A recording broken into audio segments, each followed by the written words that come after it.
பாமக நிறுவனர் ராமதாசுடன் ஆடிட்டர் குருமூர்த்தி தைலாபுரம் இல்லத்தில் ராமதாஸை சந்தித்து பேசி வருகிறார்.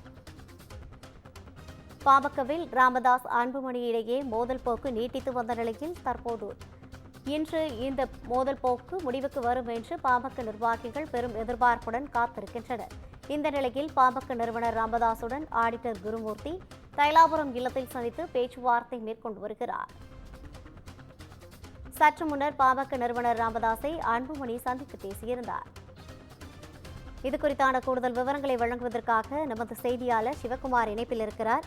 வணக்கம் சிவகுமார். இன்று பாமகல ராமதாஸை அன்புமணி சந்தித்து பேசி அந்த மோதல் போக்கு முடிவுக்கு வரும் அப்படின்னு எல்லார்கிட்டையும் ஒரு பெரிய எதிர்பார்ப்பு இருக்குது. இப்போ பாமக நிறுவனர் ராமதாஸ் கூட ஆடிட்டர் குருமூர்த்தி சந்தித்து பேசிட்டு வருகிறார். இது குறித்தான கூடுதல் விவரங்களை வழங்கலாம். அதாவது கடந்த ஆண்டு டிசம்பர் மாதம் 29 பாட்டாளி மக்கள் கட்சியோட பொதுக்குழு கூட்டத்தில் கட்சியின் நிறுவனரான டாக்டர் ராமதாஸ் என்ன பண்ணாருன்னா மற்றும் அதன் தலைவர் அன்புமணி ராமதாஸ் இடையே ஒரு வார்த்தை மோதல் ஏற்பட்டது. இதில் புதுச்சேரியில் நடைபெற்ற கட்சியின் தரப்புல 2025 ஆண்டு புத்தாண்டு சிறப்பு கூட்டமானது நடைபெற்ற நிலையில இளைஞரணி கூட்ட நியமன தலைவர் தொடர்பாக டாக்டர் அன்புமணி அதே மாதிரி அன்புமணி ராமதாஸ் இடையே ஒரு மோதல் ஏற்பட்டது. இதனால பாமக தொண்டர்கள் மற்றும் தொண்டர்களிடையே பெரும் கூச்சல் ஏற்பட்ட நிலையில பாமக பொதுக்குழுல பாமக மாநில இளைஞரணி சங்க தலைவராக ராமதாஸ் அவரோட மகள் வழி பேரனான பரசுராமன் முகுந்தனை நியமிப்பதாக கூட்டத்தில் தெரிவிச்சாரு. இதுக்கு அன்புமணி கடுமையா மேடையிலே கடும் எதிர்ப்பு தெரிவிக்க கட்சியில சேர்ந்த 4 மாதங்கள் ஆனவருக்கு பதவி எதிர்க்கணும், அதுக்கு எனக்கு உதவியாக யாரும் தேவையில்லை அப்படின்னு சொல்லி அன்புமணி கூட முகுந்தன் தான் பாமகவோட இளைஞரணி தலைவரான ராமதாஸ் உறுதியாக அறிவிக்க அடுத்தடுத்து மேடையில மைக்க தூக்கி போட்டு இதனால ஒரு பெரிய பரபரப்பு ஏற்பட்டுச்சு. அதே மாதிரி இளைஞரணி தலைவர் நியமனத்திற்கு நன்றி தெரிவிக்குமாறு ராமதாஸ் கூறியதோட அதோட கௌரவ தலைவர் ஜி.கே. மணி மைக்க வாங்க அப்போ அந்த மைக்க கேட்டு வாங்கிய அன்புமணி பனையூர்ல எனக்கு அலுவலகம் இருக்கு, இனி என்ன அங்க சந்திக்கலாம்னு சொல்லி அடுத்தடுத்து தந்தை மகனுக்குள்ள ஏற்பட்ட சலசலப்பு ஒரு பெரிய பிரச்சனையை ஏற்படுத்துச்சு. அதே மாதிரி கடந்த ஏப்ரல் 11 அன்னைக்கு பாட்டாளி மக்கள் கட்சியோட நிறுவனர் ராமதாஸ் தன்னை கட்சியின் தலைவராக அறிவித்துக் கொண்டதோடு தற்போது அப்போது பாமக தலைவராக பணியாற்றி வரும் அவரது மகன் அன்புமணி ராமதாஸ் அதன் செயல் தலைவராக இருப்பார்னு அறிவித்தாரு. விழுப்புரத்தில் உள்ள தைலாபுரத்தில் இதனை அடுத்து நடைபெற்ற செய்தியாளர் சந்திப்பில் தெரிவித்த அவர் 2026 ஆண்டு மாநில சட்டமன்ற தேர்தலில் கருத்தில் கொண்டுதான் தற்போது இந்த முடிவை நான் எடுத்திருப்பதாகவும் அன்புமணி ராமதாஸை கட்சியின் செயல் தலைவராக மட்டுமே நியமிக்கிறேன்னு சொல்லி கூறினாரு. மேலும் ஜி.கே. மணி பாமகவின் கௌரவ தலைவராக இருப்பார் என்று அறிவித்த நிலையில தன் கடந்து வந்த பாதைகளை நினைவு கூறாரு. எப்படின்னு பாத்தீங்கன்னா தன்னால எவ்வளவு பேர் பாதிக்கப்பட்டாங்க, அதனால எந்தெந்த சிறைகள் அடைக்கப்பட்டோம் அப்படின்னு உள்ளிட்ட பல்வேறு பிரச்சனைகள் நினைவு கூறாரு.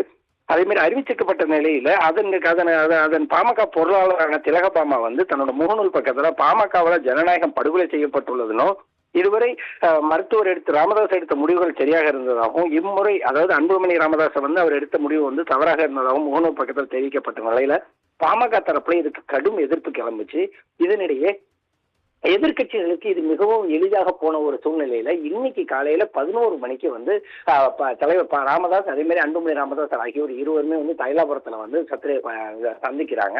இதனை அடுத்து செய்தியாளர்கள் சந்திப்பு நடைபெறக்கு உண்டான வாய்ப்புகள் இருப்பதாக கூறப்பட்ட ஒரு நிலையில தற்போது ஆடிட்டர் குருமூர்த்தி தற்போது இதுவரை சந்திச்சிட்டு இருக்கிறார். அதாவது பாத்தீங்கன்னா ஆடிட்டர் குருமூர்த்தி தற்போது பாமக ராமதாஸுடன் தற்போது சந்திச்சு அதை பேசிட்டு வர்றாரு. அதாவது பாமக கட்சி உட்கட்சி விவகாரம் இதை நாங்க பேசினா சரி வராது அப்படின்னு சொல்லி அதனோட கூட்டணி கட்சிகளான பாஜக உள்ளிட்ட பல்வேறு கட்சிகள் தெரிவிச்சிருந்தது.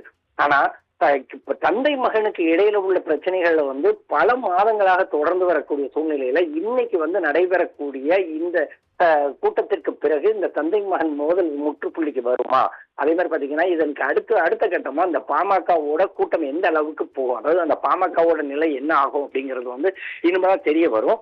அதே மாதிரி இன்றைக்கு நடைபெறக்கூடிய இந்த கூட்டத்துல நல்ல முடிவுகளானது எடுக்கப்பட்டு இருவரும் தந்தை மகன் இருவருமே ஒரு அதாவது மனமுற்று போகணும் அப்படிங்கிறதுதான் பாட்டாளி மக்கள் கட்சி நிர்வாகிகளோட ஒரு முக்கிய கோரிக்கையா இருக்குது.